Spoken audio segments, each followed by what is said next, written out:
તો મિત્રો મજામાં છો ને? આજે પણ હું તમને હવે વૃક્ષોએ કેટલો વિકાસ કર્યો છે એ વૃક્ષો હું બતાવી રહ્યો છું આપણે. તો જો આ આડોશી એકદમ હોરાળી નાસી છે અંધાણા માટે, એના પાડી નાસી છે.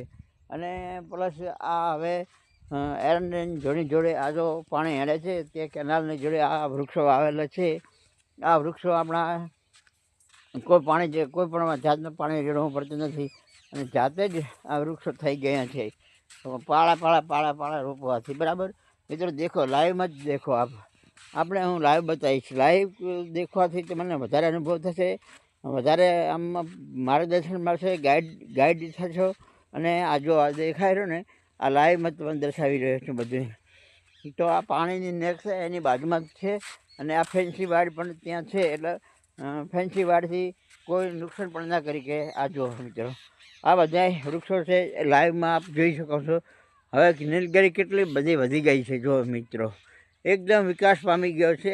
કેનાલના પાણીથી એકદમ બધું પાકે જ છે આપણે ત્યાં. એટલે કેનાલના પાણીથી કાંઈ નથી. કેનાલના પાણી છે તો બધું શક્ય છે, પોસિબલ છે, પોઝિટિવ છે, કોઈ નેગેટિવ નથી. તો મિત્રો, આપણે આ વિડીયોમાં આ બધું દર્શાવી રહ્યો છું. આ જો નીલગિરીના ભાઠા છે, એટલા ઊંચા વધી ગયા છે. આ નીલગિરીના ભાઠા છે બધા. જો મિત્રો લાઈવમાં દેખો આપ. આગળ હું વધારે બતાવું, વધારે લાઈવ. ચલો મિત્રો ચલો. કારણ કે આ બધો એક જાતનો આ કેટલો બધો વિકાસ કરી નાખ્યો છે. આ નીલગિરી જો આખી ટોચ સુધી દેખાય છે. જો મિત્રો દેખો, લાઈવ દેખો, એકદમ લાઈવ દેખો, લાઈવ. આ જો મિત્રો કેટલો બધો વિકાસ થાય છે પાણી હેડવાથી. આ બધા ઝાડવા આ જો નાના આ થડામાં પણ છે અને ઉપર પણ છે. આ જો લાઈવ દેખો તમે, એકદમ ઊંચો હાથ કરીએ તો પણ પકડી શકાતો નથી. લાઈવ મિત્રો દેખો આ બધા. આ જો આ પાણી હેડવાથી જ વિકાસ પામે છે, કેનાલનો પાણી. તો મિત્રો આ વિડીયોમાં હવે આટલો જ.